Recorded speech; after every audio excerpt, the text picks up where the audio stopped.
En esta ocasión vamos a resolver un problema que tiene que ver con palancas. El enunciado nos dice lo siguiente. Se pretende retirar el clavo, como se muestra en la imagen, para demostrar la ley de la palanca. F1 por D1 igual a F2 por D2. Vemos la imagen que ilustra la situación que nos están planteando y el enunciado continúa abajo. La longitud del mango es de 4 centímetros y la longitud de la uña de 3 centímetros. La fuerza que ejerce la uña es X veces la fuerza que se ejerce sobre el mango. Aquí la X marca la posición del valor que tenemos que calcular con la fórmula y los datos que nos están dando. Después de hacer el cálculo, habrá que marcar la opción que contesta al problema, que será aquella que corresponde al valor que hemos obtenido. Tal y como hemos venido haciendo hasta ahora, antes de resolver el problema veremos algunos conceptos teóricos relacionados con él. Comencemos con la definición de palanca. La palanca es una máquina simple cuya función consiste en transmitir fuerza y desplazamiento. En la figura que aparece abajo se ilustra el uso de una de estas máquinas. En concreto se trata de una ilustración de la frase «Dame un punto de apoyo y moveré el mundo», que se atribuye al filósofo griego Arquímedes. Esto es una referencia a la conocida capacidad de las palancas para facilitar el desplazamiento de cargas muy pesadas con poco esfuerzo. Con ayuda de este diagrama vamos a analizar su composición. Una palanca está compuesta por una barra rígida que puede girar libremente sobre un punto de apoyo al que llamamos fulcro. Los bloques de colores a ambos lados de la barra representan fuerzas. Una de ellas se ejerce libremente y la otra representa a la carga sobre la que se va a operar. A propósito, la barra horizontal indica una posición de equilibrio entre las fuerzas. En muchas de las máquinas construidas con base en palancas tienen como propósito lograr esta condición. Una de ellas es la balanza romana. Las fuerzas que intervienen en una palanca reciben nombres especiales de acuerdo a su función. La de potencia, representada por esta P y la flecha, es la que se ejerce voluntariamente, ya sea por un ser humano, un motor o cualquier otro mecanismo. La fuerza de apoyo se debe al fulcro.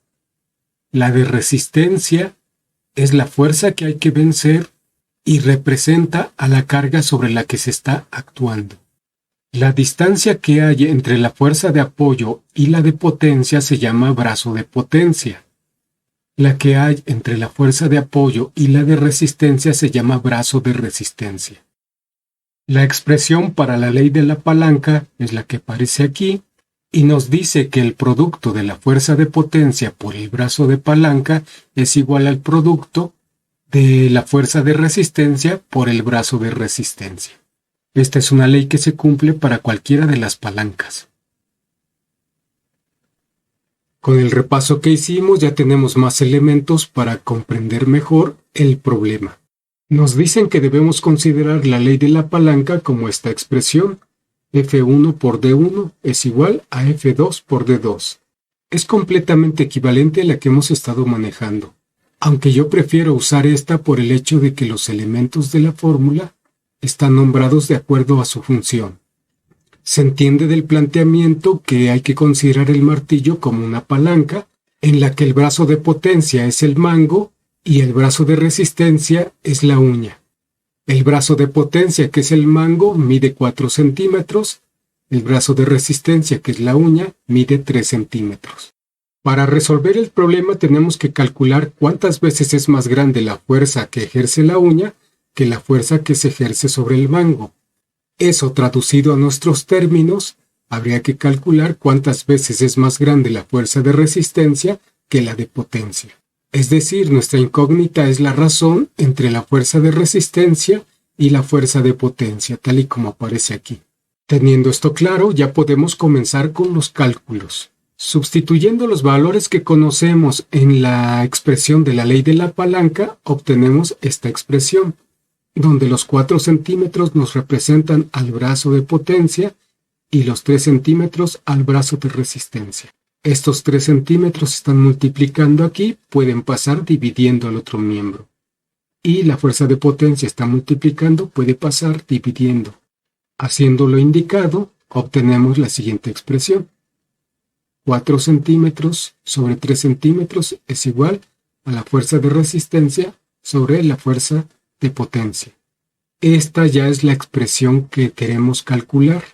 Basándonos en la propiedad simétrica de la igualdad, podemos intercambiar los miembros y ya lo veremos en una forma más familiar, que es esta que aparece aquí. Nos damos cuenta que centímetros aparecen tanto en numerador como en denominador, así es que se pueden cancelar. Y la razón que andamos buscando es finalmente esta. La fuerza de resistencia es 4/3 más grande que la fuerza de potencia. Comparando este valor con los que nos dan como posibles respuestas, llegamos a la conclusión de que es el inciso C el que responde el problema. Así es que lo marcamos. Y con esto ya hemos terminado. En este momento del video ya podemos dar por concluido nuestro problema. Pero no hemos tratado algunos conceptos relacionados con las palancas y que suelen ser materia de examen. Así es que te invito a quedarte porque haremos una breve revisión de ellos. Comencemos con las aplicaciones de la palanca. Posiblemente el uso más conocido es el de amplificar fuerzas. En la figura vemos lo que se llama una balanza romana y aquí se muestra claramente este concepto. Esta barra es la barra de una palanca.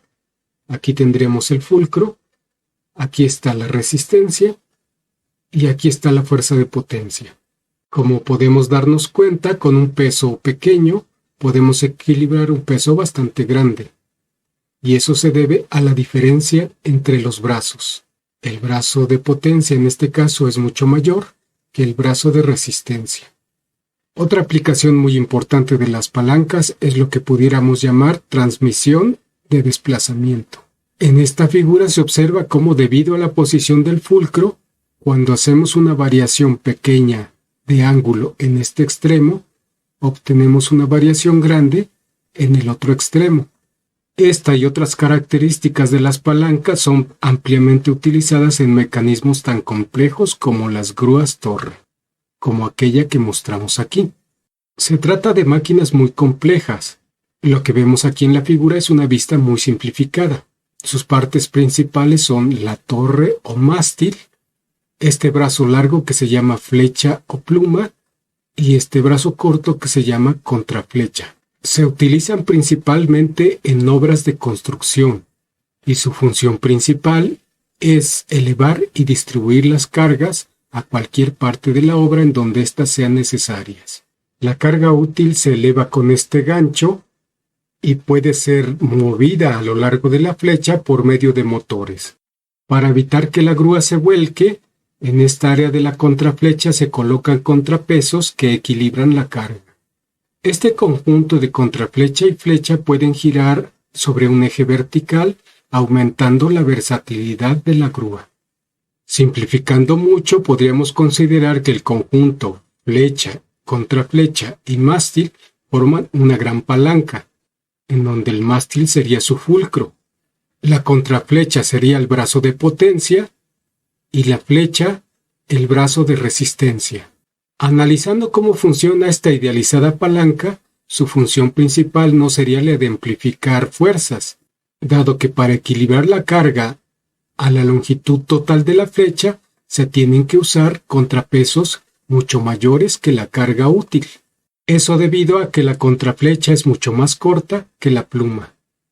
Esto no opaca para nada la gran utilidad de estas grúas, ya que su fuerte está en la capacidad de distribuir las cargas tanto longitudinalmente a lo largo de su flecha como radialmente cuando todo el conjunto gira sobre el eje vertical.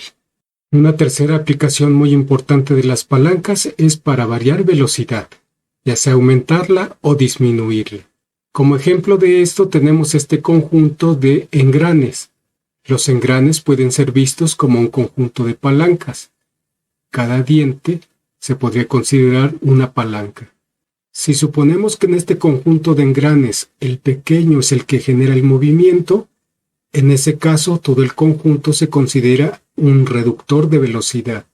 porque el engrane grande dará una vuelta por varias del engrane pequeño.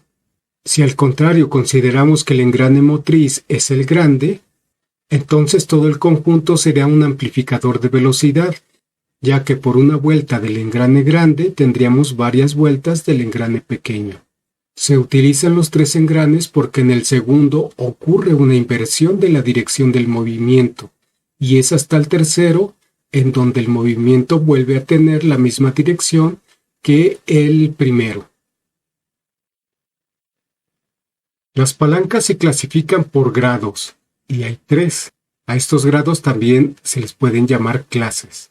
Las de primer grado se caracterizan porque el fulcro se encuentra entre la fuerza de potencia y la de resistencia. Como ejemplos de máquinas o herramientas que tenemos en la vida diaria y que están compuestas por estas palancas tenemos el sube y baja, que es un juego infantil, las tijeras o las pinzas. Como se puede ver tanto en las tijeras como en las pinzas tenemos 2 palancas de este tipo articuladas por el fulcro. Las de segundo grado se distingue porque la fuerza de resistencia se aplica entre la fuerza de potencia y el fulcro. Ejemplos de este tipo de palancas las tenemos en la carretilla, el cascanueces o el exprimidor de limones. Tomando como ejemplo la carretilla, la llanta sería el fulcro, los brazos mediante los cuales se levanta sería la fuerza de potencia, y la carga sería la fuerza de resistencia. En las palancas de tercer grado, la potencia se aplica entre la fuerza de resistencia y el fulcro. Ejemplos de este tipo de palancas las tenemos en las cañas de pescar, el quitagrapas o las pinzas para cejas. Tomando como ejemplo las pinzas para cejas, es en medio en donde se actúa, en donde se aplica la fuerza de potencia. Esta parte de aquí sería el fulcro y aquí está la resistencia. Y con esto concluimos con los conceptos más importantes relacionados con las palancas.